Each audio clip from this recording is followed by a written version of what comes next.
কেউ কথা রাখেনি। সুনীল গঙ্গোপাধ্যায়। কেউ কথা রাখেনি। ৩৩ বছর কাটল, কেউ কথা রাখেনি।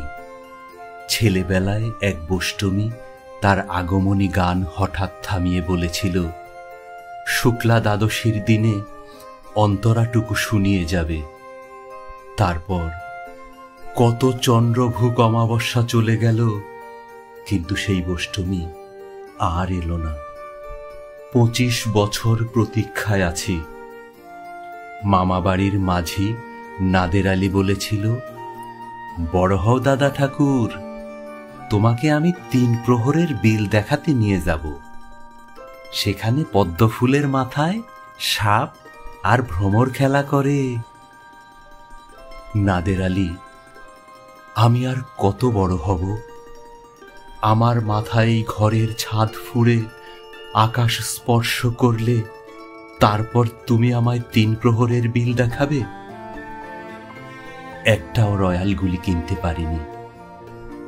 লাঠি লজেন্স দেখিয়ে দেখিয়ে চুষেছে লস্কর বাড়ির ছেলেরা।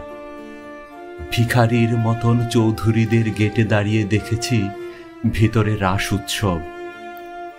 অবিরল রঙের ধারার মধ্যে সুবর্ণ কঙ্কণ পরা ফর্সা রমণীরা কত রকম আমোদে হেসেছে।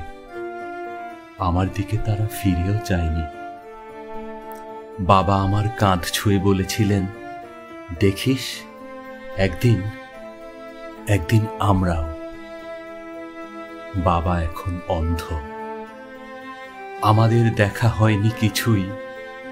সেই রয়্যালগুলি, সেই লাঠি লজেন্স, সেই রাস উৎসব আমায় কেউ ফিরিয়ে দেবে না। বুকের মধ্যে সুগন্ধি রুমাল রেখে বরুণা বলেছিল, যেদিন আমায় সত্যিকারের ভালোবাসবে সেদিন আমার বুকেও এরকম আতরের গন্ধ হবে। ভালোবাসার জন্য আমি হাতের মুঠোয় প্রাণ নিয়েছি। দুরন্ত ষাঁড়ের চোখে বেঁধেছি লাল কাপড়। বিশ্ব সংসার তন্ন তন্ন করে খুঁজে এনেছি ১০৮টা নীলপদ্ম। তবুও কথা রাখিনি বরুণা। এখন তার বুকে শুধুই মাংসের গন্ধ। এখনো সে যে কোনো নারী। কেউ কথা রাখেনি।